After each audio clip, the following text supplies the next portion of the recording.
हरलाखी प्रखंड क्षेत्र के खिरहर थाना अंतर्गत सोनई गांव में एक पक्ष के सैकड़ों एकड़ रैयती भूमि पर माले पार्टी का झंडा गाड़कर दर्जनों लोगों द्वारा कब्जा कर लेने से गांव में 8 माह से तनाव का माहौल है। दरअसल संबंधित अधिकारियों के आदेश के बावजूद आरोपी पक्ष द्वारा कब्जा खाली करने को तैयार नहीं है। बहरहाल इस मामले को लेकर शनिवार को सीओ सौरभ कुमार व खिरहर थाना अध्यक्ष अंजेश कुमार के संयुक्त अध्यक्षता में महापंचायत बुलाई गई, जहां प्रथम पक्ष के लोगों ने पहुंचकर बारी बारी से अपनी बात कही और उसके बाद दूसरे पक्ष माले पार्टी का झंडा लेकर नारा लगाते हुए महापंचायत में पहुंचकर कुछ देर के लिए माहौल को प्रभावित कर दिया।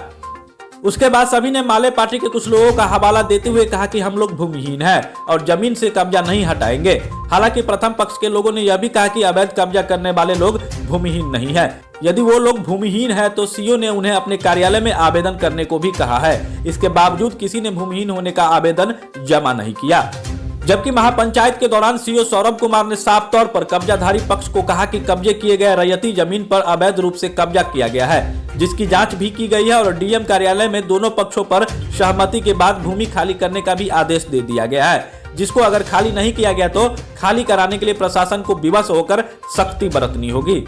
महापंचायत में पंचायत के नवनिर्वाचित मुखिया डॉक्टर प्रेम कुमार मंडल ने कहा कि मामला साफ है, रैयती जमीन पर अवैध रूप से कब्जा किया गया है और वरीय पदाधिकारी भी जमीन से अवैध कब्जा खाली कराने का आदेश दे चुके हैं। इसलिए दोनों पक्षों को आपसी सहमति से इस मामले का निपटारा कर लेना चाहिए और गाँव में आपसी भाईचारा व शांति व्यवस्था बनाए रखे। मौके पर सरपंच राजेश कुमार मंडल, पंचायत समिति सदस्य सीतारमण शुक्ल उर्फ नूनू जी, भाजपा नेता रोहित झा, रवि कुमार समेत दर्जनों ग्रामीण मौजूद थे।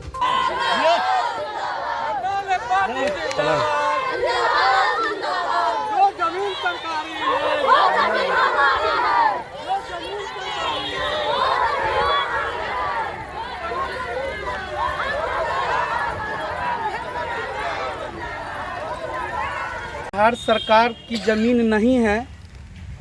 दरअसल में उस बात को सत्यापित करने के लिए हमारे सीओ साहब स्पष्ट रूप से बोल चुके हैं कि वो बिहार सरकार की ज़मीन नहीं है, गैर मजरूआ नहीं है, वो रैयती ज़मीन है। तो निश्चित तौर पर हम तमाम समाज को चाहिए कि जब हमारा एक परिवार आपस में संकटकालीन स्थिति में है या बहुत ही तनावपूर्ण स्थिति में है, निश्चित तौर पर वो गलतफहमी का पक्ष शिकार हो। सुने बात तो आपके जानकारी के लिए बता देते हैं, ये जो कागज़ दिए हैं उसके हिसाब से हम लोग जांच करवाए, कर्मचारी जांच किए, अमीन जांच किए, सब रिपोर्ट दिए, उसके हिसाब से ये रैयती भूमि है, ये सरकारी भूमि नहीं है। क्लियर कर देते हैं आपको। तो इस तरह देखा जाए तो आप लोग का ये अवैध रूप से कब्जा किए हुए हैं और जो भी आपको सिखा रहा, पढ़ा रहा, वो गलत सिखा रहा है। इस बात को समझ जाइए। चूँकि ये सामाजिक स्तर पे था बैठक, दोनों पक्ष के लोग अपना बात रखे और चूँकि आप कह रहे हैं कि आप खाली नहीं करेंगे तो अगला स्टेप लिया जाएगा।